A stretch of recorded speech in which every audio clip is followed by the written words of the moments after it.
I read Mark, the more discouraged I get. Oh, wow. And yeah, I know that sounds really, I don't know, not all, yeah, it doesn't sound encouraging to say that I'm getting sad, but honestly, I read about the disciples and the way they're interacting with Jesus, and I'm bummed about it because I feel like it's so obvious and they're just not getting it. And so I don't know. I'm honestly wrestling with that right now. Okay. What around Jesus being the Messiah, and You're wrestling with whether or not he is. no, he definitely is. But can I misunderstand him? Yeah. Well, that ought to be, yeah. So I think sobering is the word that comes to my mind. It shows you how strong our biases are, that we refuse to kind of take the information that's in front of us and accept it for what it is if it doesn't fit into our kind of preconceived notion about the world. And that seems to be happening with Jesus. They've kind of, I don't want to say they've decided who he is, but they certainly haven't seen him for who, like it certainly hasn't clicked for them what all is going on. And that seems clear in this chapter. As you read about the feeding of the 4,000, which starts Mark chapter 8. And, you know, when you read it, and when I read it this week, it kind of feels like, wait a minute, we just did this. You know, a couple chapters earlier, we read about the feeding of the 5,000. And there's even some debate as to whether or not this is just the same story again or accidentally here. But the more you read, the more it seems pretty clear that's not the case. That this is not an accident that it's in there. No, Mark put it in there on purpose, and it's a different situation. And the question is, how will the disciples respond to it this time? It just happened. Have they learned their lesson? Yeah, it's interesting. I think, how many times does God show up for the Israelites in the wilderness? It's over Right. And over again, and they just don't get it. And so Jesus is doing that with these disciples too, it seems to me. Yeah, that's exactly right. And I think that's what Mark is trying to show, is that for all that they've seen, they still don't, and he literally says, do you still not understand? Do you still not get this? And their spiritual eyes, if you will, haven't been opened. It was one of the things I thought this weekend. I might have only said it on Sunday and you were there on Saturday, but that it's only Jesus who can cure both physical blindness and spiritual blindness. These things have to be supernaturally illuminated. You don't just wake up one day and say, I'll believe in Jesus today, but that there has to be a kind of, I guess a healing, if you will. And I think we have a participation in that, right? The friends bring the blind man to Jesus. And now, I guess if you've not heard the sermon you might miss what I'm talking about here. So I guess Mark 8 opens, if we want to outline it real quick. I would love to. Yeah, let's do it. So it opens with the feeding of the 4,000. And Mark strategically uses the word again, that when again this is happening. And I thought, D.A. Carson was really helpful here. Just again, all of this is happening again. Jesus is teaching again. Crowds are gathering again. They're in the wilderness again. They're hungry again. They don't have anything to eat again. Jesus goes to the disciples and says, hey, I have compassion. Let's feed these people. And at this point, the expectation would be from anybody hearing this or reading this gospel would be, they're going to look at Jesus and say, all right, here's what we have. What are you going to do? But they don't do that. Their response is, but we only have this much. And it's hopeless to try to feed all these people with this little food. And so, okay, bring me what you have. And he goes through the whole thing again. And then right after that, there's a demand for a sign from the Pharisees. I'm thinking about that too. I was really...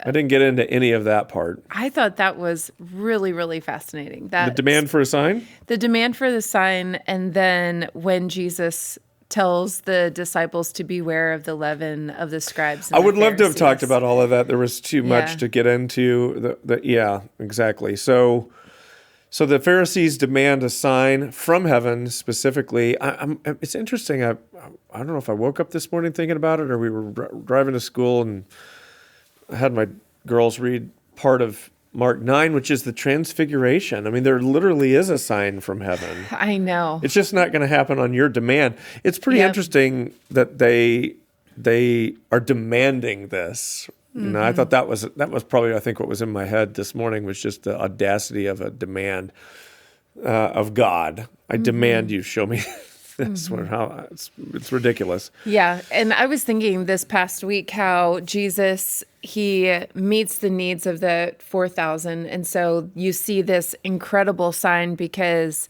he only does the things he sees the Father doing. He's moved with compassion because he carries the Father's heart. I believe that's what's happening as he's like, I can't not do anything about this. And he's uninterested in performing for the scribes and Pharisees just so he can, quote unquote, prove that he is who he says he is. And I think that speaks to a lot of our tendencies sometimes to feel this kind of, I don't know, desire to prove something to someone else, and maybe that's too disconnected. But I also think about how the disciples are in the boat. Jesus tells them to beware of the leaven of the scribes and Pharisees, and I know we're not talking about the sermon yet. But, go ahead. No, okay. But they start freaking out because they're like, oh no, we don't have any bread. And they're like, that's what Jesus is talking about. The way they just aren't making connections at all. Yeah, they completely misunderstand what he means. And I feel like Jesus is probably getting really, really I think at one point he frustrated. sighs. He does deeply. sigh. It says in verse 12, and he sighed deeply in his spirit and says, why does this generation seek a sign? Okay, is that what the scribes and Pharisees? Yeah. And so for the sake of context, if people are listening, I'm going to read verse 14. Now they had forgotten to bring bread. This is the disciples. And they had only one loaf with them in the boat. And they're worried because Jesus just hasn't multiplied. They still don't.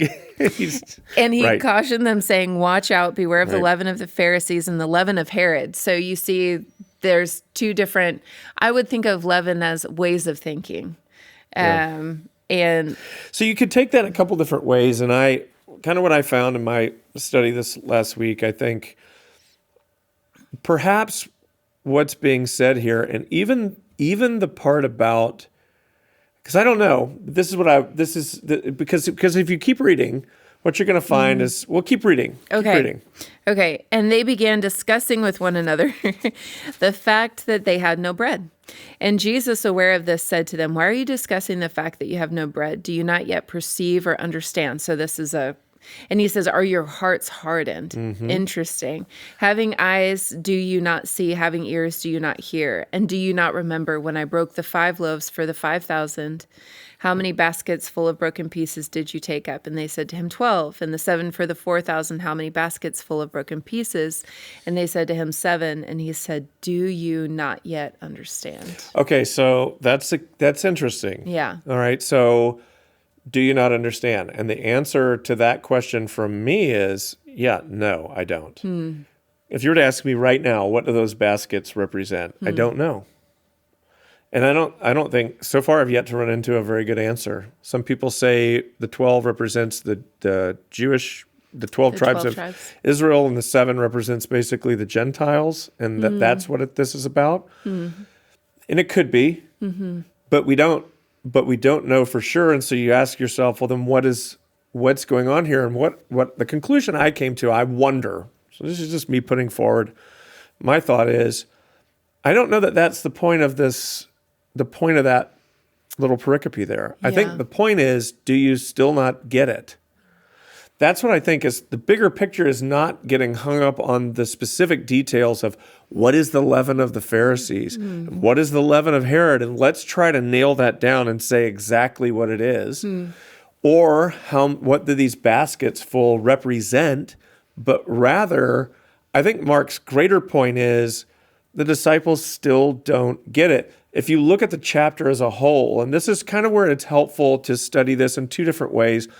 There's a kind of what I would call an intuitive way, which is a kind of Myers-Briggs intuitive language, meaning, and this is how I'm wired up more, you kind of see the forest sometimes missing the trees. The flip side is the sensing kind of way, which is you focus on the trees, the specifics, to the exclusion of kind of the meta, the bigger picture. And I think it's good to go back and forth and have differing kind of putting different eyes on this. For me, I see it as helpful to sort of back up and just go, look, let's just think kind of bigger picture here. They're not getting it. What I think is happening with the leaven of the Pharisees and the leaven of Herod is that these are both enemies of Jesus. They do, and I want to say, did we read it earlier in Mark? That there is, after a point, they go out and they begin to conspire together about how they might, what is it, destroy him or kill him? I think it's after he does something on the Sabbath. Maybe. Yeah, that. Okay. I think that's right. Yeah. So they begin to conspire with the Herodians.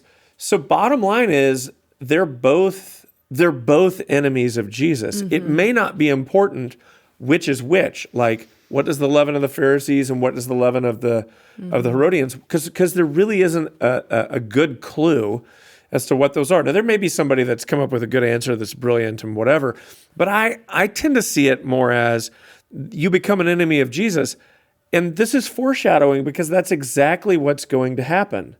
When he's saying beware of the leaven, it's that through your misunderstanding of who he is, you might actually end up opposing him. The Pharisees think they're doing God's will. That's the thing. They think they're honoring God. They think Edwards and Keller quotes it in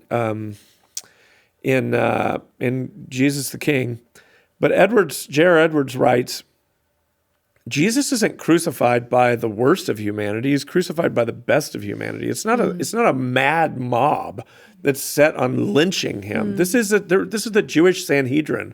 These are the most moralistic, God-fearing people of the community, and they end up being the ones who crucify the Lord. So it's not, So I think what's happening here is and that's exactly what Peter's going to do. Just right after this, when Jesus asks him, "Who do you say that I am?" Well, you're the Christ, and he really is. Peter is speaking for all the disciples. I didn't catch that until this gospel.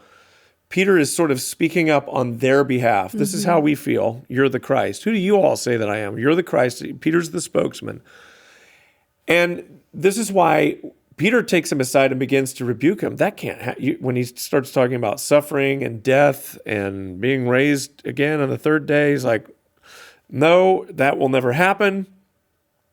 And Jesus, it says, turning and seeing the disciples, he rebukes Peter. So Peter is this spokesman for really how they're all feeling. And what's interesting, he says, get thee behind me, Satan. Yeah, I guess that's King James language, but it's stuck. Get behind me, Satan.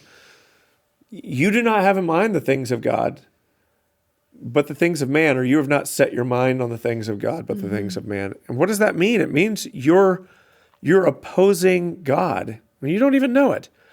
And you've become an instrument of opposition. You're satanic in that sense.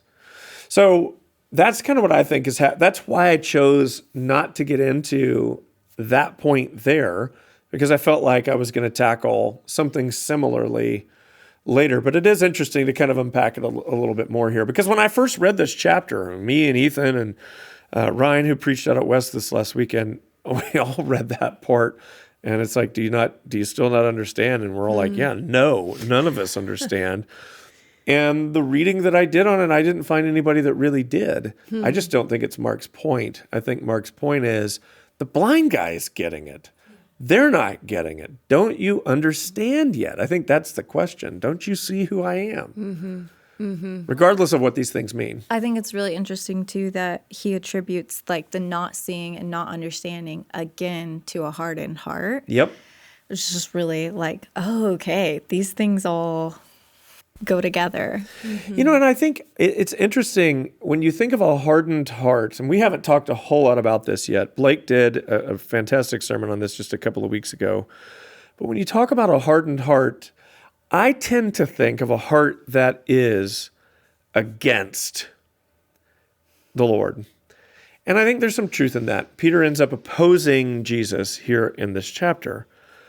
But the picture is of a hardened heart is of a heart that's impenetrable. And I think that's what happens when our minds are made up. When we've the mold has already been set. When I already understand, I've got it figured out. There's no Humility? Yeah, there's no humility in all of that. I think it's easy. I have to say, I think this is easy for Christians, an easy trap for Christians to fall into. And maybe specifically, and I don't know how many know their Myers-Briggs type, and I'm not obsessed with Myers-Briggs, but I have found it to be a helpful tool in kind of understanding your proclivities and tendencies.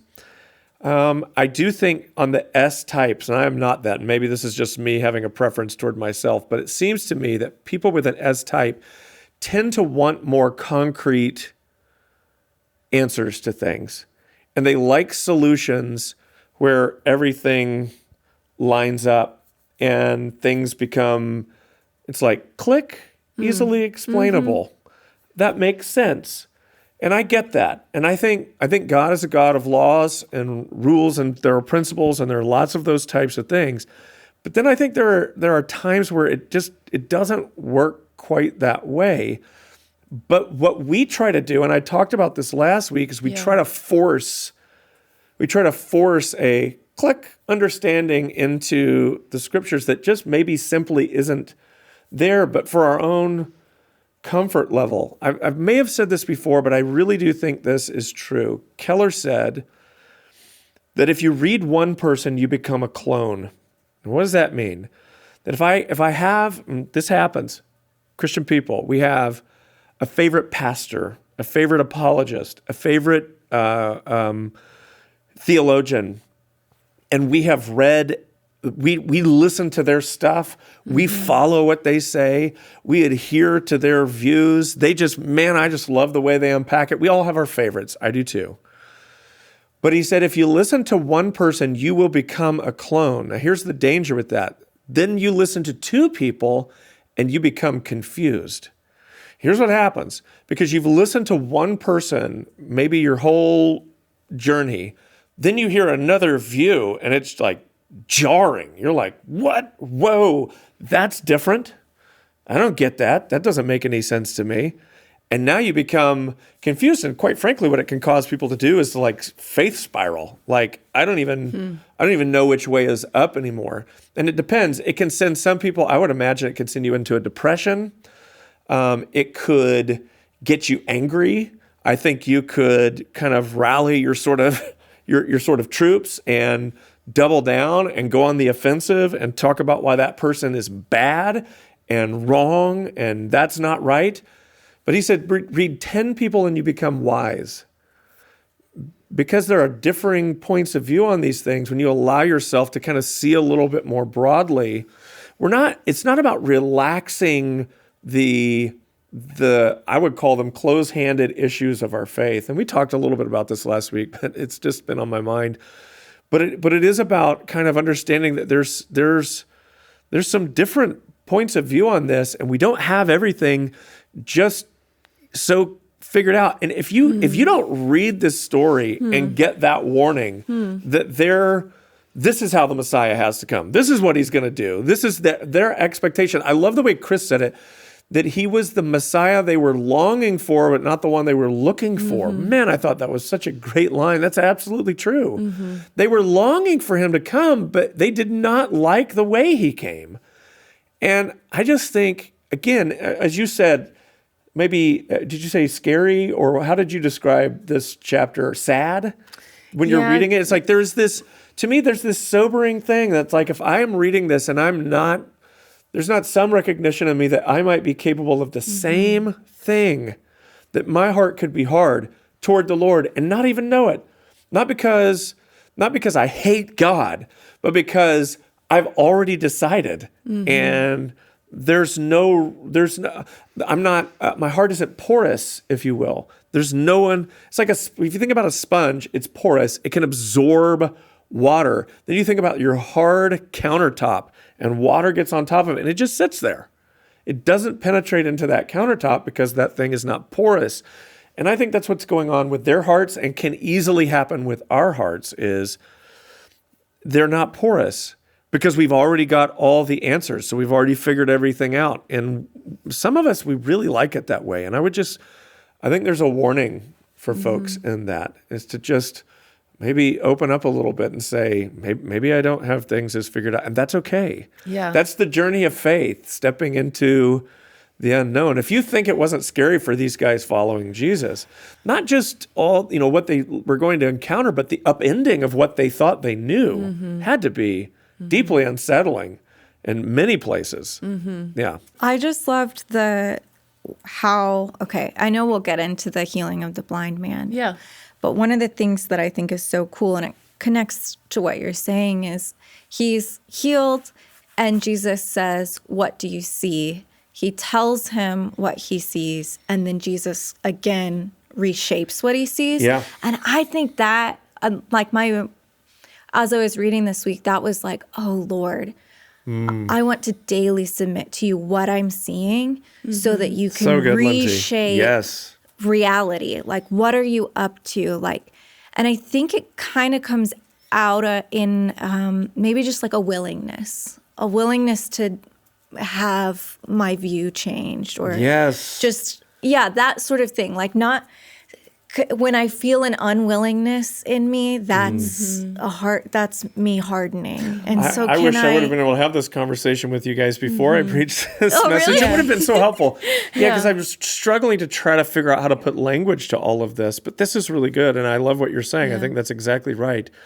They see, what do you see? Or the blind man sees, now let me reshape. I think that's great. It's just so cool because he literally just says to Jesus what he's seeing. And it says that Jesus then makes him see clearly. Yeah. And it's like, that's what I want. That's the goal. Like, I'm going to see things. And I think there's something about one, him asking him what he sees and him telling him the truth, what he actually does see. And Jesus saying, okay, we've got some more work to do. There's this openness and honesty. And I would say along with an unwillingness, often there would come an anxiety. If I'm unwilling to see things a different way or see things the way that Jesus is like wanting me to, I'm going to be anxious. I'm going to have something inside myself that feels a little bit like incomplete or fearful. Because even the posture of unwillingness feels shoulders up, arms you're in kind front, of self-protecting, holding your ground. That speaks to that like need for control. And I wonder if that's where you see that coming out in the disciples in this beware of the leaven of the scribes and the Pharisees. They're grasping for whatever you see their anxiety in we don't have any bread. And it's kind of interesting that I find myself asking that question. Why are you guys concerned about whether or not you have bread when Jesus has mentioned nothing about it? He's literally saying leaven of the scribes and Pharisees, and maybe they're just reaching for the first thing they can think of. Well, it says they forgot bread. I see like these practical imminent concerns. You find, I forget where it is. I'm not sure which gospel you might know. Where is it? They go looking for Jesus and he hasn't had. Is it a John 4 where he says, my food is to do the will of him who sent me? He's just so focused. It's John 4. He's just so focused on the bigger picture, on what he's there to do, that food really is a secondary concern, which is wild to think about when we think about how what's the right word? How focused and anxious we can become about things that are kind of ground level, basic kind of stuff, that we forget the bigger picture of what's going on. How easy it is to set our hearts on the things of man. man. Yeah. That's right. So I think that is the kind of ongoing human tendency, is that we would forget the Lord. We would focus on, one of the things I said this last weekend that I think is worth considering is, and I can't remember where I heard this, but someone said recently that we ask the question, why God, when things are bad? Yeah. Why God am I suffering? Why God is this going on with my kids? Why God do we not have enough money? Why God am I whatever? But we don't, interestingly, ask that question when things are good. We just assume evil is bad, and that it shouldn't, that is not the natural state, and also not what we deserve. And that good is normal. This is how it ought to be. This is how things should be, and that this is what we deserve. And so we think that evil is abnormal and that good is normal, status quo. Like, this is just baseline, basics. This is what I'm owed. And this evil is like, no, that doesn't belong to me. And I just think, like, where did we get that notion, one, that that's how life works? I mean, if you really stop and think about, honestly, the long arc of human history, the good that we have in terms of health and safety and relative peace is dramatically better than what people have lived in for thousands of years. And yet it hasn't really led to a deeper level of gratitude, humility, thankfulness, awareness. We just sort of, it's like a kid who doesn't know they've grown up rich. You know, I mean, it's what happens. You just spoiled, if that's the word, or entitled, I think is the word that we use. And we like to use it of typically generations below ours. But yeah, you know, you're just so entitled. Yeah. Because and I think part of that's because we see there's an awareness of what life was like before that maybe a younger generation doesn't possess. But also, I think we're guilty of the same thing. I think we're all guilty of that. So there's an assumption that God owes us something. So we tend to forget that that He's more gracious than I think we realize, and He's doing more than I think we can see.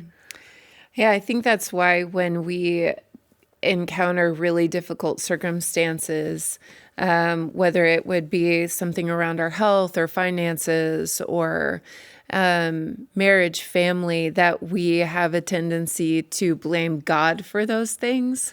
Sure. Rather than considering, wait,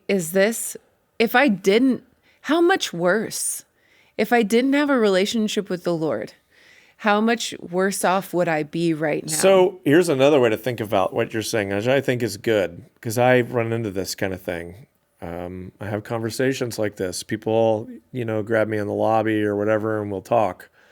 And I'm not a great counselor in the moment, and I don't want to be terribly confrontational to people, but here's basically what I hear.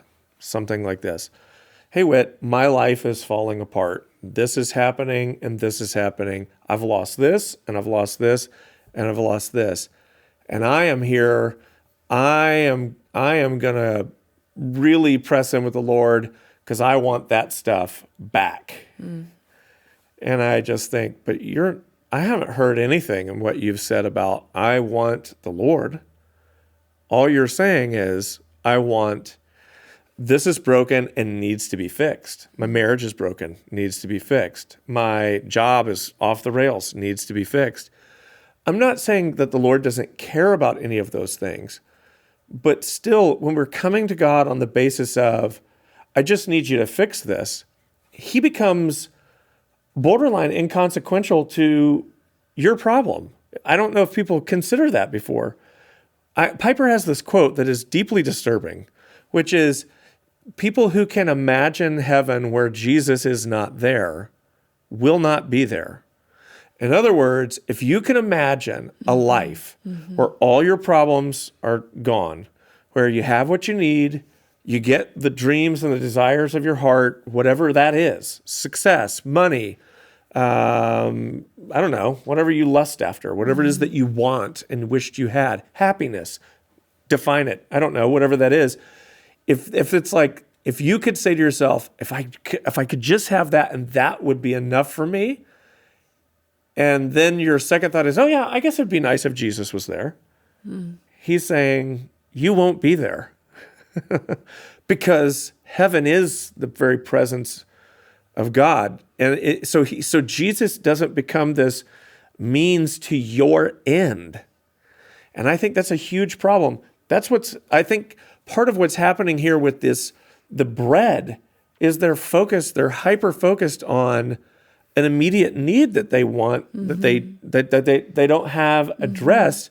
All the while they're missing Jesus sitting right in front of them, trying to offer them wisdom that they clearly don't yet have, and it doesn't connect. Compute. Yeah. Well, I mean, I laugh about that, but that's what's happening like on a weekly basis. I'm running into people like this, where they want the Lord to fix their problems, but I'm convinced that once and if He does, they only need Him as long as they need their problems fixed.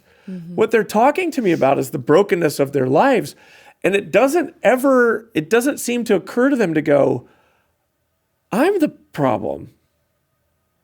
I can't. So you remember Lee has this great line so for those of you that may be listening to this and you don't know Pastor Lee, he works at Church on the Move. So several years ago, I don't remember how many years ago, it was a lot, 15 years ago maybe? He was a pastor in Omaha, Nebraska, and had an emotional affair, I guess with another woman who wasn't his wife. Blew his life up, ends up having to resign the church, the whole thing, and just it was a years long kind of recovery process. And one of the more healing moments, in fact, the moment I kind of think of that happened in his life was he's climbed this mountain, which ended up leading to a whole ministry called Mountain Men that is just beautiful, that happens around here. But anyway, he and his buddy Brian, who's a close friend of mine, he climbed this mountain, and they did it to kind of just seek the Lord and put something physical in front of them to be able to do that. And essentially what he felt like the Lord said to him at the top of this mountain is, if you never get your family back, am I still enough for you?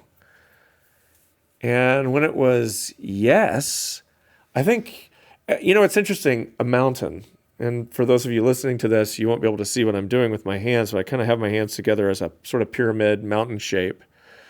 And when we think about Mark 8, what I've said is that, and what most scholars believe is that Mark 8 is like the pinnacle or the mountaintop, the continental divide, J.R. Edwards calls it, of Mark's gospel. This dividing line about who Jesus is and how do you see him. And it's interesting that the journey up is, who is Jesus? Who is Jesus? Who is Jesus? Who is Jesus? Now the journey down the backside is, he's Messiah. This is what it's going to mean. This is what it's going to look like. Suffer and die, suffer and die. Because, you get into chapter 9 and it's just, again, with the suffering and the cross and the dying and all of it. It's like he's headed. So we've been climbing to this point, and now it's like, boom, he's going down. But I see that with Lee, in his story. It's interesting as I'm talking about this, because it's like at the top of this mountain is this revelation that, all right, you are who you are, and you're enough. And everything in his life lived on the backside of that. That's when things really begin to change. It wasn't a snap the fingers, everything's good with my wife, but his heart changed. And that's, so many people are looking for situational change, a circumstantial change, all the while missing Jesus. They're focused on bread. Call it whatever you want. My marriage. It's my business. It's, I can't get a job. It's a health issue. What we're really talking about is, who is Jesus? Who is he to you? And how do you relate to him? And is he enough for you? Yeah. Or is he just the means to your end? And I would expect, and I would challenge whoever might be listening to this, because I have to expect there are people that are going to listen to this, that this will be a very challenging question. Ask yourself this: if he never gives you what you think you need, do you find yourself asking, well, then what good is my relationship with him? That will tell you who and what you really serve. Because what you're after in that, if it's I really need that, and if he can't give me that, then that's your God. Yeah. That's your heaven. I think that I wish I would have preached all of this. I know. This is my, you shouldn't say I know. I'm over here like crying. I'm like, oh my gosh. That reminds me of This is what I needed. I needed a conversation with you guys beforehand, and I didn't get to have it. Too bad. That's what snow does, man. I know. It took us out of our rhythm. Yeah, it totally did. That and a puppy. Oh my goodness, a puppy. Yeah. A puppy is kind of like having a newborn, but they're meaner and they Mine's very sweet. Oh, really? Good. I'm up at last night I was up at 1 something taking him outside, and then again at just before 5. Okay. When I say mean, I know so when our that can dog be a holy terror. was a puppy and she had those teeth. Those razor teeth? And they're she just wouldn't leave me alone. No matter where I was. He wants to do that, but I've been watching videos, so I know how to stop it. Oh yeah, you do. You're better equipped than I was, because she would attack me at any moment. What kind of dog do you have? Matter how vulnerable I was in the moment, she'd just hey, we're best friends right now. She's a golden doodle. Okay. And is that a big dog? Yeah, she's a pretty decent sized dog. Yeah. Yeah. The Jobs have a Bernedoodle. Oh. So that looks like a human being walking around in a dog suit. That's the weirdest looking dog I've ever seen. I see him I'm just golden weird. doodles, or you Looks like a you man. look into her eyes and you're Matt the other day said, I feel like I'm looking into human eyes right now. And I was like, yeah, she has deep thoughts. She has feelings. It's uncomfortable. It is doesn't work for me. A little uncomfortable. Okay. So, but back to what we were talking about. This reminds me of Abraham, where God shows up and he says, I am your shield and I am your reward. Now get your son. Yeah. And is that the same chapter where he says that? I don't think it's the same chapter, but that's 22 is where he says, get your son. I think this one might be 15 or 17. Yeah, I think you're right. And so, that verse, you are my reward, is deeply meaningful to me. And I think probably just that idea when you come to that place that you're my reward. I don't know, whom have I in heaven but you? Yeah, what on earth is there that of. I desire besides you? What is Psalm 27? This one thing I ask, this and that I will seek. Yeah. I will dwell in the house of the Lord forever. I don't know that is, we want that, but until the Lord brings us to a point of decision, I think sometimes in his grace and his mercy, where the rubber meets the road and we have to answer that question. Well, I think so. I think what I would say to anyone listening, because you might be sitting here going, this might be terrifying. Really, inwardly. And I think that it should be to a certain extent. Yeah. You might be realizing, oh my goodness. Yeah. I don't desire the Lord in that way. Mm-hmm. And I would say, welcome to the club.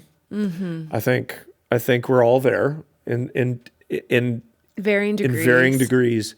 And I don't think there's a constant. I think it's easy to get your eyes on other things and to desire other things. And by the way, I think this is part of why sometimes it's good to take a fast or a break from things you desire. That could be maybe especially in this world, a spending fast, and just say, putting all that on pause, I'm going to browse this or that, what I think I need, and just try to reorient my heart toward what really matters. And and I think those are good. So I guess what I'm saying to you is just because you may be realizing you're not where you want to be.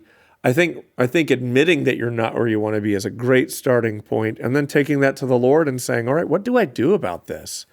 Because I want to desire you, but I'm struggling with that right now. How do I do that? Mm-hmm. Yeah.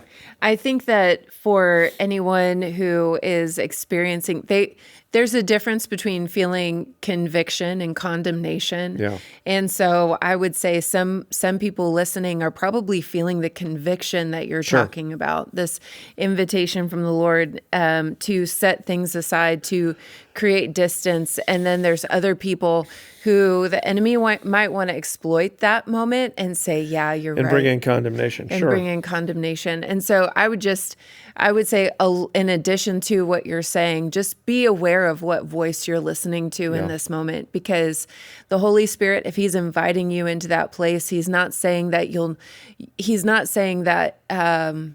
he's not going to help you do that. Like the help that you need to set aside the things that you need to for a season, or to see more clearly. That's exactly what Jesus does for the blind man. Yeah, that's what I was going to say. yeah. Like if you're feeling your sin and you're seeing the reality, like Yeah, so you're starting to see partial sight. Yeah, That's good. And Yeah. you need to speak reality to Jesus and allow him to then speak like Yeah. This would have been a Clearly. fun message to preach it through the blind man being the interpretive key and just kind of hitting those you kind of points. did. Yeah, you did. I did thought a you little, did. but it would have been. Listen, like talking this through now, I'm like, oh, there's really Which interesting. is kind of what Peter does. He says reality, Yeah, and but then not but fully then he understanding won't it. let Well, that's Jesus exactly right. shape the understanding. I Yeah. kind of think too, like our next point in this conversation, like the on the way point, might be Yeah. helpful for anyone who's feeling. Oh, a yeah, little- for sure. Because that is what we're talking about. Yeah, That's so just how be it- willing to kind of go on that journey. That's Yeah. good. Yeah, yeah. And that's what you're doing. That's what he does with the blind man. That's what he's doing with the disciples. He's not leaving them. He's not abandoning them, but he's teaching them as they walk this thing out. So is there anything else that you would want to say about that idea, about how Jesus teaches them on the way and how that might apply to us? Yeah, I think a relationship with God, biblically speaking, always implies movement. It's how you think about all the different kind of stories that you get from God walking with Adam and Eve in the cool of the day in the garden. There's movement there that's denoting a relationship.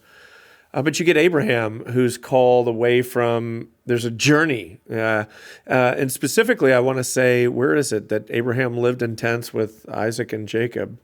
So there's this nomadic aspect to their lives that I think is emblematic of the journey of faith. When you think about, a lot of the stories from the Old Testament have these journeys involved that are, and the Exodus is a physical journey that involves a 40-year wandering in a wilderness period before they enter into a promised land. You could kind of pick up lots of different places here. Ultimately, kind of culminating in Jesus calling his disciples to literally follow me. The command is not, or the invitation is not, learn from me, though they do learn. The invitation is follow. And what I would say is the revelation comes on the journey. They see who Jesus is as they journey step by step with him. Where they begin and where they end are two way different places. How they are in the beginning and to who they will be later on is something completely different. But that transformation occurs, I think, because they're willing to just keep following, even in the midst of understanding or misunderstanding, and even things that don't make sense to them, things that might be scary, things that there are many different points where they're out of their depth. They're in a boat, there's a storm, they feel like they're going to die. Jesus shows up, they're in a boat rowing and they're making no headway, and Jesus goes walking by on the water. They're terrified. There's a lot of things that happen where they feel overwhelmed at the feeding of the 5,000, again at the feeding of the 4,000. So you just see this. They get it wrong a lot of the time. But but that is the part of it, is the kind of stumbling forward, and understanding grows. I think about my own spiritual development and journey of, my preaching changing over the years, my understanding of Scripture.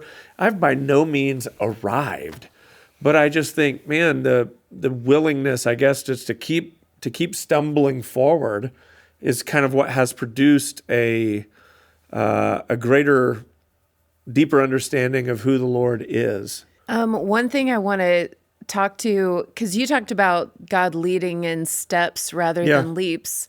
And I think we could talk about that for sure. But I want to speak to specifically this generation, or the generation coming up behind us. It's me, a millennial, you a Xer, Gen Xer, Gen best Xer. generation. That's right. And so what I'm interested in is a generation that feels paralyzed. Sure. Not ready to take any kind of step, much less a leap, because they're dealing with so much anxiety. Yeah. And so I'm wondering, and understandably so, when you look at how kind of our world is shaped, and the messaging that comes from culture, it's no wonder that we're dealing with an anxious generation. Yeah, I'm wondering if you could speak to that at all, Lindsay. Yeah, for sure. I think one of the things for me, so I was born right at the end of 1994, and then the next 1995 is Gen Z. So I'm technically speaking a millennial, but some people call it a cusper. Yeah. I think for me, even in school and all of these things, this is my best example of this. It's like these YouTube videos of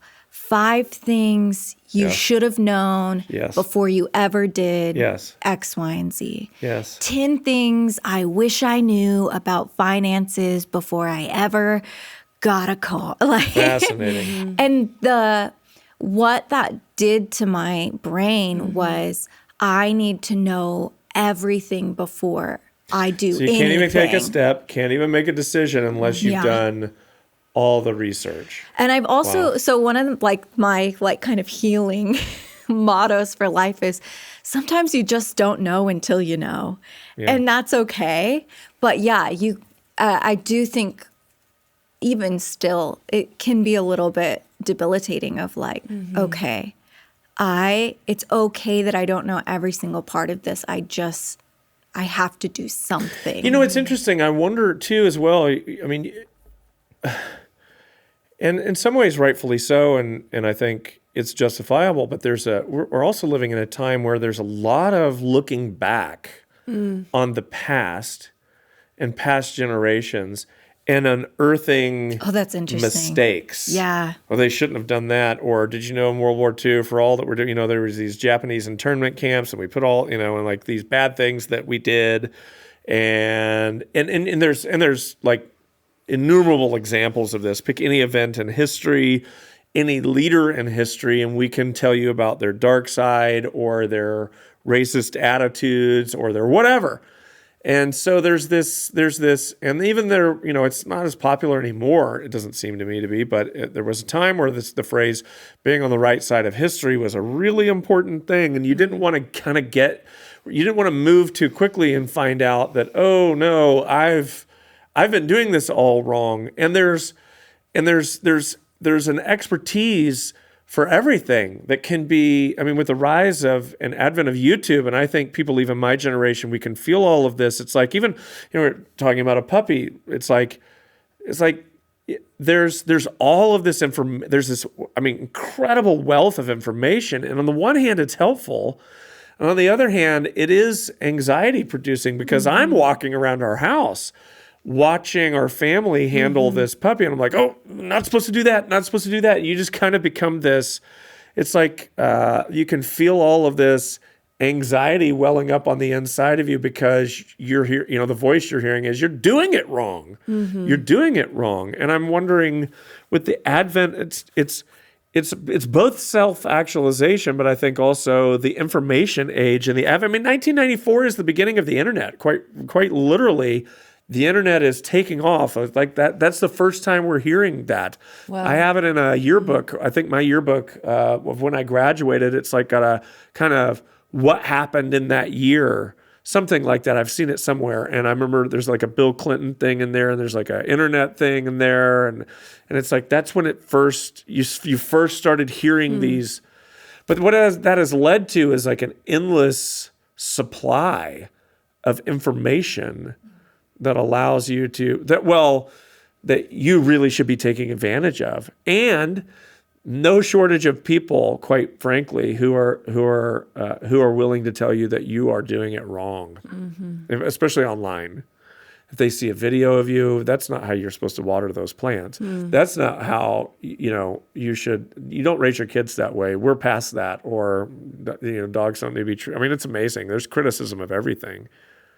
No wonder it's paralyzing. It is paralyzing. I think it causes you to not trust yourself or Right. your instincts, which in a sort of way we've talked about before, like true lies. That is kind of a good, you shouldn't trust yourself, but But it eliminates the bel- possibility of but- mistakes. yes. You can't really fail forward because you Yeah. really needed to know in advance. Yeah. And it eliminates the idea of faith because, Exactly. so I think the lie is that I can fully prepare myself in advance with enough information and diligence. But the truth of life is that you cannot. You cannot be fully prepared for marriage. You cannot be fully prepared for raising kids. You cannot be fully prepared for any really significant thing in life. The only way to learn it is to go through it. Yeah. This is not to say that all information is useless, but there's a certain point where it's just like all the theory in the world isn't enough for you. I've got to walk through this. I think I used to say, so like one of my first counseling appointments, I used to say, perfect is possible if you just try hard enough. Wow. So, and I told my counselor this because I was 4.0 student. Like I graduated, I got a plaque for how high my GPA Wow. was. So I knew hard work and dedication. I knew Yes. study. I wanted that. And I graduated high school, like I finished at 15. Like I was going. Goodness, Lindsay, that's amazing. And so I'm telling my counselor, hold on a second. Perfect is possible if you just try hard enough. And she said, no, it's not. And I was like, yes, it is. If you're prepared enough and you've given it enough thought and you've studied enough, you should have a perfect result. Wow. And she was like, that is like a fundamental problem. Yeah. You cannot view the world that way and you can't Okay. view yourself that way. And I'm telling you what, I think I still have to confront that Wow. every day of like, no, you're aiming for a perfection and that's not Are actually. you an Enneagram 3? I am. Yeah. Well, he clocked that. Yeah. Yeah. So you achieve, but then behind all of that achieving is probably a great amount of insecurity. Yeah. That you're not doing enough. Yeah. Or anytime you make a mistake, You just destroy yourself? yeah, because you did not put in enough effort. You didn't. And so what has been so healing to me is that learning comes through doing. And a lot of the times. And so to take a step, although it could be messy and I could mess it up, like I will learn. And some of those things I learned even just this past year with like having in September an ectopic pregnancy. And like that was terrible, but good for me to, I can't fix this. Yeah. There was nothing I could have done better. Yeah. There was nothing, no vitamin I could have taken or regimen, a book I could have read. Man, I had to guard my heart and my mind too, because there were these videos on my TikTok. Of course, you're Googling, things, so then your algorithm. Yeah. What I wish I would have known. What I wish I would have told the doctor before. And oof. That'll crush you. Yeah. Yeah. My husband took the TikTok away. He was like, That's a good absolutely husband. not. Yeah, that's a good call. But I knew what the Lord was leading us in doing and what to do in that situation. And, I started having pain a few weeks ago. And I was thinking about that with this, what we've been saying, how easy it is. God walked me through that original pain and all of that stuff. And here I am again having a similar pain in my abdomen and just feeling like that fear. What's going to happen? Oh gosh, what's going on? And as I was reading, and again, Here we are again. He had the baskets of bread Wow. and again. And I was Wow. like, no, yeah, you were there Yeah. and you're going to be here. Yeah. And here's my Wow. reality, Lord. I'm having the pain again. You told me what's going. You've got it. You should help me see clearly of what to do next. Goodness, Lindsay. Yeah. So I think that has been like the fundamental I think that's the lesson of shift. Mark 8. Yeah. There are aspects, and I'm sure it's the case for me, that you don't know the Lord until you walk through something where you need him to be something to you that he hasn't yet been to you. You won't see him as protector or refuge or provider or comforter or father or whatever it is that he might need to be to you in a moment until you walk through that with him. And I think that's what kind of this on the way sort of faith is that you unless you're willing to go on that journey and to walk through it with him, you won't know him in that way because you wouldn't have had a reason to need to experience him like that before. It's part of what I think about when I think about, you don't know what it's like to be a dad until you are one, or to be a husband until you are one, or whatever, or to be a pastor in my case, like a senior pastor of a church, and to even relate to some of what my dad was going through until I sit in this position. And now it's like, oh man, I see things differently than I did when I was working for him. And some of that is just the realization of experience. It just, you can't know what it's like to not know, or to know what you don't know. And so I think that's part of what this idea is of seeing Jesus on the way, is that it's for those who are willing to take the step. Yeah. Follow him on the journey. And it makes me think about how this is the first time they're learning who the Messiah actually is, or what it means to be the Messiah. So you see that in Peter confessing that Jesus is the Messiah, and then Jesus kind of saying, well, okay, this is what that means. And Peter saying, no, I don't see it that way. And I think it's a little stronger than that.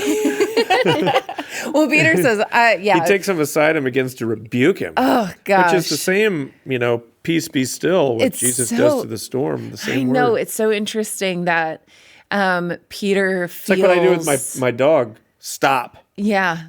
Knock it off. Yeah. Right? I mean, that's what Peter's doing with Jesus. Yeah. Rebuke. What you do with your kids. Hey, stop.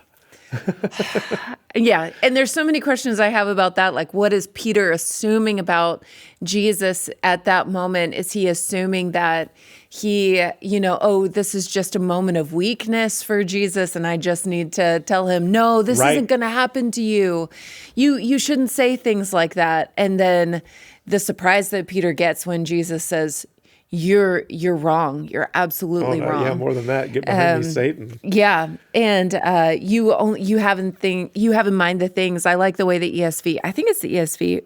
Set your mind. And maybe You're it's. not setting your mind? Well, maybe I'm thinking of Matthew 16, but he says you have in mind the things that are merely human, and so it's just like this approach. Like, there's things of God, and then there's things that are merely human. And we have such merely human thoughts about who God is. Yeah, I think that specifically is related to, Lord, at this time, will you restore the kingdom to Israel? Yeah. So for those that maybe don't know what I just said there, that comes from Acts 1. This is after the crucifixion and resurrection. And by the way, the disciples still don't understand. Yeah. They're seeing it more, but they've not yet, because the Spirit hasn't come. It tells you how big a deal Pentecost is. They still don't get it. So they ask Jesus at this time, because they've been waiting for a Messiah who will rule, who will drive out the Romans, who will extend the kingdom, the political, physical kingdom of Israel. And so the enemy that they saw as being kind of primary as this enemy of of Roman oppression, and Israel not being in kind of its glory days like David, when they could, win these battles and, all of this. And so so it's like it's like all this is happening. You have to wonder how. I don't know if the Lord, I'm sure he anticipated it. I mean, obviously the Father anticipates it because he sees all things. To what limit Jesus' knowledge was as a human, I don't know. But when this question comes, there's no indication of a sigh. But wow, okay. Yeah, it's not for you to know the times or dates the Father has set by his own authority, but you will receive power when the Holy Spirit comes upon you, and you will be my witnesses. And it was just a whole other kingdom that they didn't yet still see. But I think that's what's happening here in Mark 8. There's just no concept of a suffering Messiah.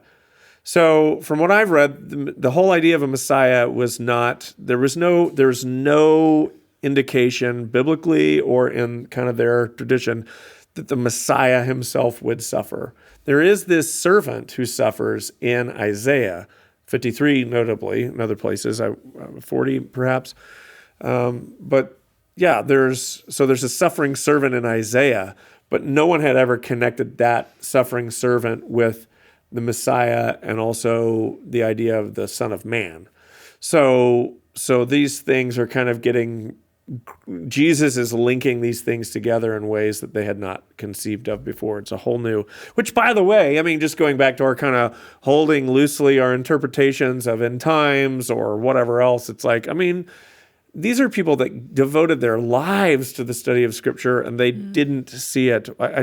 What makes us think, anyway, and I know what somebody's saying, because we have the Holy Spirit. Yes, but also I'm not convinced you've still got it right. So anyway, whatever. But I know that's how people would answer that question, I'm sure. But they don't get it. And so Peter is rebuking Jesus here because he sees Jesus' role as Messiah as taking a whole different shape than what Jesus describes here through sacrifice, surrender, suffering, death. I don't know if we've already talked about it today, but what do you think are some of the common misconceptions around who Jesus is as Messiah for us? Well, I think the temptation to a political Messiah is still there. I do. And I'm not a believer that Christians should just avoid politics and we never need to talk about it or any of that. But on the other hand, I think the idea of kind of, I want to see the Lord move in our country. I want to see people come to Christ. But the idea of establishing a Christian nation is harder for me to accept. Only because I guess I would ask, down through church history and really Christian history, when has that worked and when has that been a really great idea? And it's not to say that I want a government that is anti-God, because I don't. But the notion that somehow God is going to raise up a president or a leader who will kind of fulfill some sort of, I mean, I think that they are fulfilling God's designs? Yeah. I mean, I think that's how my view of history is, that God is sovereignly in control, but that doesn't relate only to one party, or that doesn't get partisan. That's just God being in control of history. But I do think there's a propensity for Christians to look to the power of the state as the primary means by which the kingdom of God will come. So unless we're enforcing laws that back up Christian thought, values, commandments, and perspectives, then the kingdom of God cannot be realized in the way that it should. Now, would I prefer a culture that is more that is oriented more around Christian values? And yeah, I would. But does that mean I want to mandate the Bible as a book that every student should read in public school or try to teach kids the Bible in public school. I have mixed feelings about that because I guess what I would say to that is that I believe we live in a pluralistic society. So I think that's part of what America produces because we have not mandated a certain faith, because we're not basically a Muslim nation where there is like an official religion of the government, and I think our founding fathers were wise not to do that. Then you end up with this, you can kind of worship who you want and believe what you want. And so I think in kind of a pluralistic sense, at least that's my understanding. I'm not like a civics kind of, have like a degree in any of that, not done a ton of study. But my view is I'm living in a pluralistic society. I want to advocate for Christian values and norms because I believe they're best for humanity, because I believe God is who he says he is, right? So I want that because I think it leads to human flourishing. But I also don't believe that we have to have Christian norms enacted into law for the kingdom of God to thrive. Quite frankly, what we've seen is that the kingdom of God tends to thrive where it's outlawed, where it's persecuted, where it's not at the center of power. It tends to do well. When it does get to power, it tends to sort of shrivel up and really become corrupted. Yeah, and the potency, it loses its potency. It loses potency. So where you're seeing the church explode is in places like Iran and China, and places where it's outlawed is like that's where crazy stuff seems to be happening in the best of ways. And so.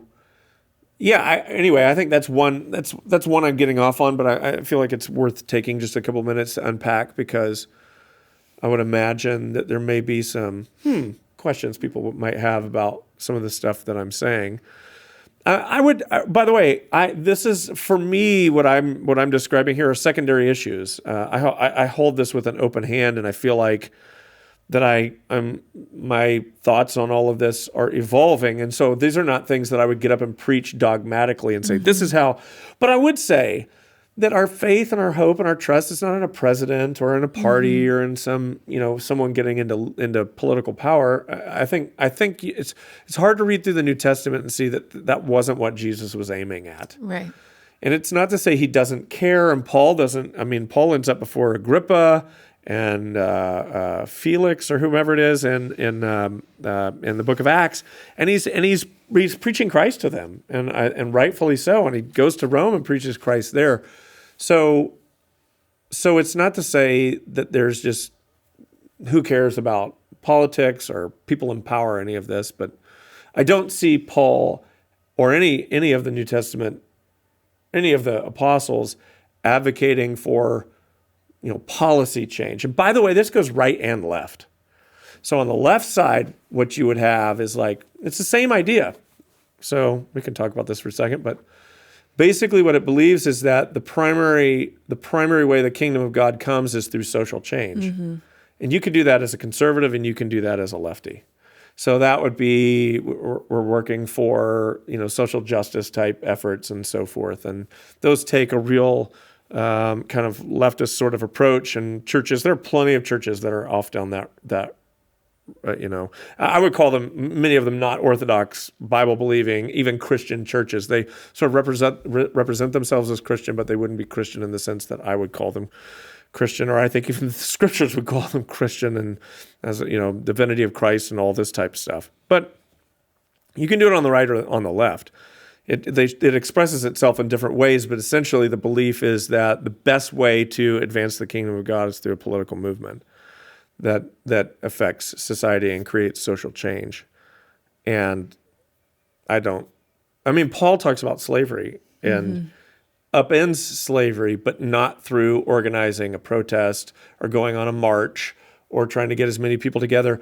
I heard Lloyd Jones talk about this. It's fascinating. When Paul had a chance to talk to the governor, whoever it is, Felix, Festus, whoever grew up, anyways, he doesn't say anything about the evils of slavery. He doesn't say anything about the social change that needs to happen. He talks to him about Jesus. That's it.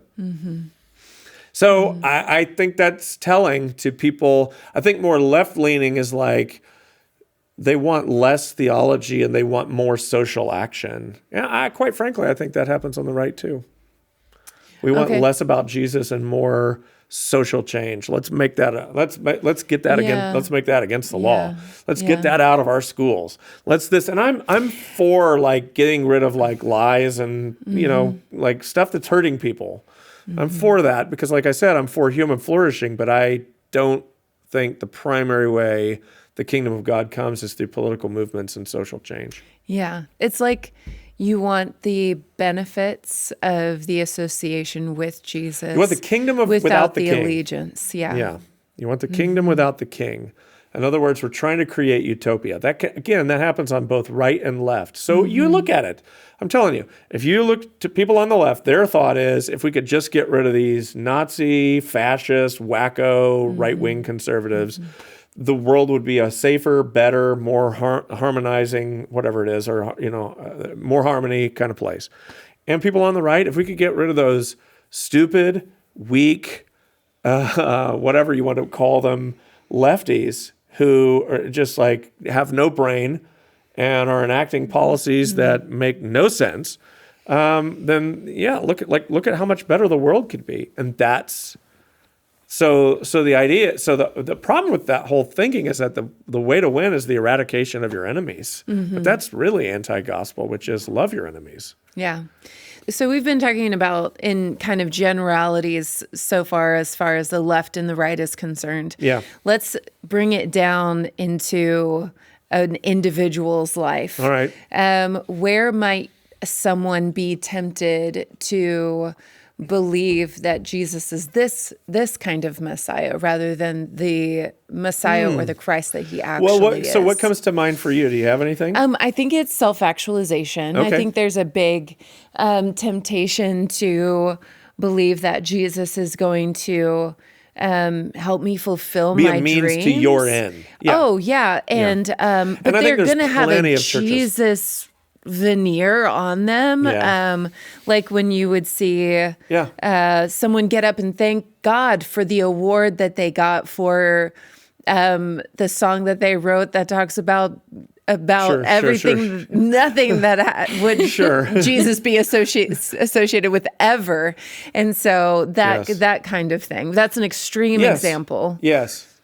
Yeah, that's really good. So we talked a little bit about this last week at the year 2 cohort gathering that we did, and I talked a little bit about it this weekend, which is this idea of self-actualization or fulfilling dreams. So basically kind of the narrative of society is that happiness is found when you become the you that you want to be, like realizing your full potential, ridding yourself of the expectations of others, stepping into your truest identity. I mean, you can hear this in kind of trans rights and language as well, but it's way broader than that. It really affects people of all different persuasions and backgrounds, and you can be a Bible-believing, conservative voting Christian and and still be swept up in all of this and have no clue that you've basically bought into the same dogma that animates or drives people on the left, because it's just it seems so natural, and like the air we breathe, the water we're swimming in, if you will, it's all around us. You don't notice that it's there. So it's just like you have dreams, you have desires, and you'll hear this preached. I've heard it preached. I hear people preaching the story of Joseph as sort of like God puts dreams in your heart, and don't let anybody try to, deter you from those dreams, which is not the message of the story of Joseph at all. Neither is it the message of the Bible at all. There's nothing given. There's nothing about Abraham's story that says anything about what was in Abraham's heart, what he was pining for. We know he wanted a son, and you do see that. But everything that God does in and through him is not about trying to fulfill Abraham's dreams, though that does happen, there's a sense of which his desire is fulfilled, but it's less about kind of who I've always wanted to be and God, can you make that happen? And more about, are you willing to trust the Lord? You see that with Moses. You see this with David. My fear is as we kind of make shows about this kind of thing, there's a new David show coming out. I don't know too much about it. My fear would be that the story will be played out like, here's this boy who knows he's destined for more, and he's out in the wilderness with these sheep, but he feels like he has more to offer, but everybody's overlooking him. And like that's a modern day narrative. Nobody sees what's in me, but I'm going to show you all. I've got these big dreams inside myself. I mean, we were just before this started. You girls sang "Wicked," and I was like, "This is, It's like that, but it's like that and so much more. It's every Disney movie. Did you guys not listen to me? Have you not heed my warning? Do you still not understand? Right? It's every Disney movie that you've seen, from The Little Mermaid to Ratatouille to Moana to, I don't know, pick a movie is I have a dream. Frozen, certainly. There's a dream in my heart. I want to go express it. And generally is the case, my family is in the way. The expectations of people around me are in the way. So I have to shed all of this so that I can step into the kind of fullness of who I am. And when I do that, Mulan, then I'm happy. Then I'm fulfilled. And so that's kind of this self-actualization thing. It's kind of what you were talking about, Lindsay, with the sort of paralyzing anxiety of, who do I want to be? And so you got to kind of concoct this whole dream. Mm-hmm. And so what we tell everybody is follow your heart, what's inside of you. So the idea is look deep inside. Who do you want to be?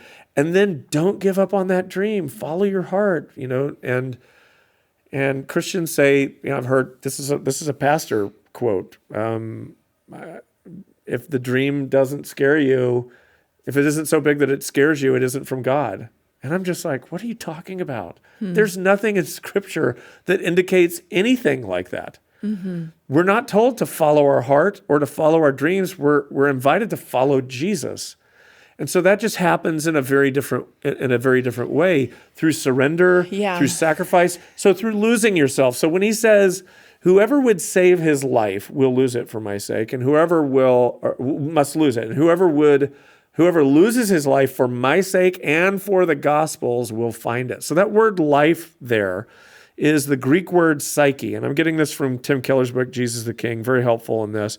It's the Greek word psyche, which just means it's your identity, it's yourself, it's who you are. And there are different ways. Don't think that people 2,000 years ago had no ambitions toward, like that they weren't working towards something as well, because they were. It came in a different way through performance of like adhering to social norms or becoming what your society thought or your family thought you ought to be by fulfilling those. And you can see this particularly in Mulan, is that the idea is that you bring honor to your family when you fulfill your duty, and you bring shame to your family when you don't fulfill those expectations. That's a traditional culture. Still is in effect in many places in the world. We are not part of a traditional culture, so we kind of have this more individualistic approach. But the idea is that if you're not fulfilling your potential, you're not really living your life, and you have no shot at happiness. And so what Jesus, I think, is saying is whoever would save his life. In other words, it's what you were talking about, Lindsay, that perfect thing. Yeah. Whoever would save his life. I can save myself by being perfect. Mm-hmm. I can build a record of performance. I can show you just how good you can be. I will maximize all of my opportunities. I will get the 4.0. I will go above the 4.0. I'll graduate at 15. I mean, some of us are more driven in these ways, but there's these feelings of if I can perform, then there'll be no choice for everybody, including myself, but to accept me. And then I'll feel really good about myself, and I'll be happy, and there'll be joy, and life will just go really well. And I think and I'm curious, what you found in all of that is that even in spite of the performance and all that you had amassed, did it ever get to a point where you're like, I've done it? Or was there No. always this anxiety behind the scenes that there's still yet more to do? Yeah, there's always still more to do for sure. And also I found that nobody cared. People were at my graduation, cool. That's it. No one cares. Because they're all trying to do the same thing. And so what we're doing, let's exacerbate this and put it on social media. Oh, and so I did. now I'm trying to get everyone's attention to look at me and to see. So it's a self-justifying thing. And it becomes this vicious cycle of, because Bo Burnham talks about this in his comedy, his whole special called Make Happy, which I think is fascinating, that I have to be successful in order to feel good about myself, but I also want to just accept myself for who I am. But then I need the affirmation of this crowd of people to feel okay about myself for who I am. But then that means I have to please the crowd. And so I can't really be true to myself. And he talked about this whole vicious cycle of, what does he say? He says something like, I want to please you. He says, a part of me needs you to the audience, and a part of me hates you. And I wonder if those aren't the feelings that are going on in a whole generation of people that are both trying to prove themselves and earn this respect or this admiration or the approval of other people. And on the flip side, they're feeling the exhaustion of having to continually put themselves forward, to look beautiful, to have it all together, to know what they're doing, to be the mom who does this with ease. House is beautiful. How do you do it? How are your kids? Like this, all of this whole performance game. Yeah, it's an appetite that will never be satisfied. That will never be satisfied. You will never fill yourself up on And you that. know what? Yeah. It is so vain and selfish. Yes. Yeah. When I read the Mark 8, set your mind on the things of God, I just went back through and I said, well, what was Jesus looking at through this? What was his mind on? Compassion for the hungry. Yeah. Yeah. To feed them. Yeah. To reteach Because he actually those. really cared about people. Yeah. See, this is what you find. So here's the sick, kind of gross, twisted ministry side of this, is that in needing approval from the congregation, I am writing sermons not really for them, but for me. I need your approval. And so I'm not really coming out here to serve you. I'm coming out here to manipulate you into liking me. And therefore, I don't really care for you. Yeah. What I really care about is myself. That's how this works. And so everything becomes this compromised game where you're not really doing anything for the right reasons. There's a tinge of self-interest in everything. And in fact, Keller would argue in his book, and he does, that love is even impossible because we need it. There's always a tinge of manipulation in all of our relationships because we need other people to love us in return. And so the way he talks about it is the only way to be free from such a cycle is to have someone love you that doesn't need anything from you, which is exactly what Jesus is able to do. That then in turn frees you up to love others without needing anything from them. And that's what he's saying when he says, whoever would lose his life for my sake and for the gospel's, you're giving yourself up, but not just. And I think this is really important, not just to say, well, I have been up to this point a bad person, but now I've found Jesus and I'm going to be a really good person. What does Jesus say to do? I'm going to do all of those things and I'm going to be the best Christian that a person can be. That will only make you religious.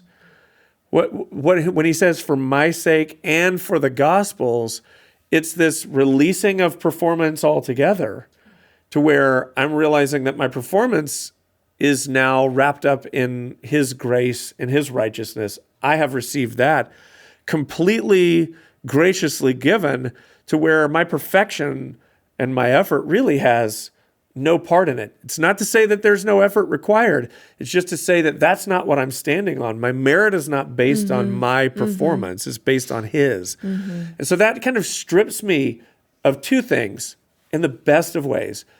One, it strips me of my pride. It strips me of all my trophies, because what can I stand on? What can I say? This is why Paul's like, what will I boast of but just Christ? That's it. Him crucified. I got nothing to boast in. Yeah. So my record of past performance goes out the window. So some people can't get rid of that because they like that's that. And you know why? Because it's to lose their trophies. Well, I built this company.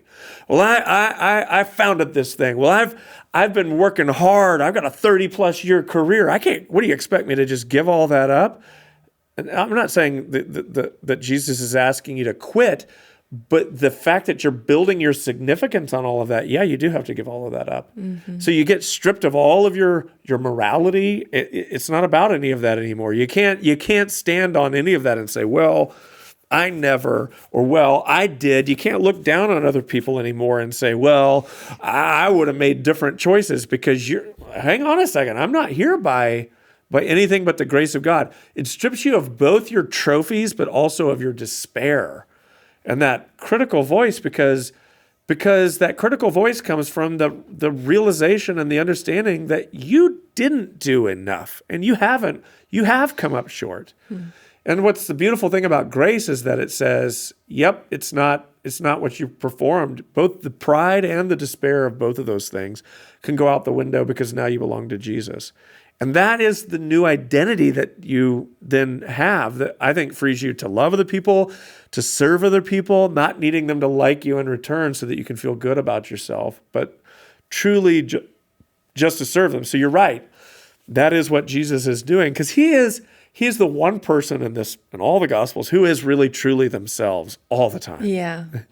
Everybody else is trying it, pretending, grasping at different things. As we all are.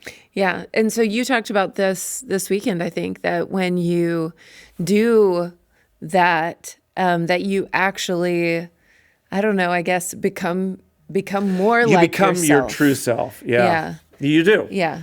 Because now you can be, the kind of performance element is gone. And I'm allowed to just, and it's a process. It's not like a, and I think even there's patterns of life that feed into the kind of performance thing that, like just what you're talking about, Lindsay. It's like you're still battling with some of this. It's still things that you have to. That's why we talk about preaching the gospel to yourself. Yeah, is to be reminded. Oh wait, yep, I'm performing again. Don't need to. I am in Christ. I have His righteousness. I don't have to prove it to anybody else. I belong to Him. Now I can just be freed to do the honest thing, to love, right? To like the authentic thing, which is I want to love you because that's not just what I'm commanded to do, but that's what's been done for me. And there's no ulterior motive in it. I really do care about you. I have compassion on you now because that's what's happened in me. I'm reacting like Jesus would react. Anyway. Yeah, I just think, under pressure, a boastfulness will come out in me typically, and that is so embarrassing. It's really embarrassing. But I have been thinking about the preaching the gospel to yourself and correcting that boastfulness. And I was going to say something, but I completely forgot what it was. So. That was good. So here's what you talked about, this idea of boastfulness coming out in you. The tendency that we all have as human beings is to self-promote or to self-protect. And most of the time that's what we're doing if we're living out of this kind of some people would say it's a false self versus a true self. Sure. I would say it's your flesh versus being led by the Spirit. Yeah. And when we're living out of our flesh, this insatiable kind of thing, we're going to feel the need to prop ourselves up or something or protect ourselves from what might try to steal that away. And Jesus says, I am going to do neither. And the outcome or the result is leaving it all to God. And I keep thinking about when he says, my food is to do the will of him who sent me in John chapter 4.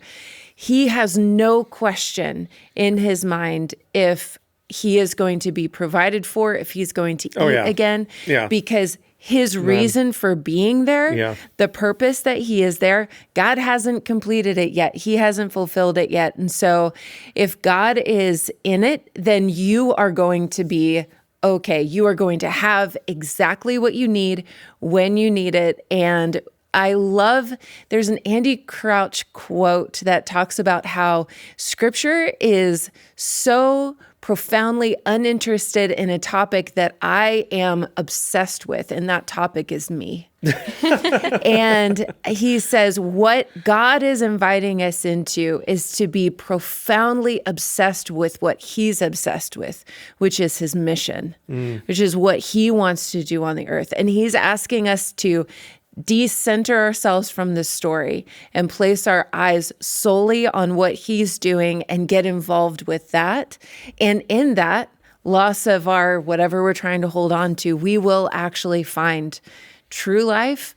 And there really is nothing like it. In year 2, we do an exercise where you have us like, Casey leads year 2. That's why I said you. Mm-hmm. You have us look at a time maybe when we felt that the Lord was leading us or speaking to us, and then ask him what he wanted to show us. And so I thought about the time before I started college where I was begging the Lord to tell me what my major should be. And I was in like a youth camp service, and I said, I'm not leaving until you tell me. Because, you know, you hear people say that you can say that to the Lord. And so he did. I felt like he was like, hey, you should study communications, and that's what you need to do. But in reflecting on this, now 30 years old, I think I was like maybe 18 at the time. In reflecting on it, I was like, Lord, what do you want me to say about that? And he said, okay, you asked about, I felt like he was saying, you asked about your future, and, you know, I met you where you were at, but I really wish you would have asked me about your everyday. I really wish you would have prayed with such fervency, even now. Okay, I'm not leaving until you speak to today. What is the reality of today? What do you want? And just trust me with that. I would have got you to where you needed to go. Yeah. And so that's been my Wow. kind of my That's so good. tell him what you see, let him make it clear.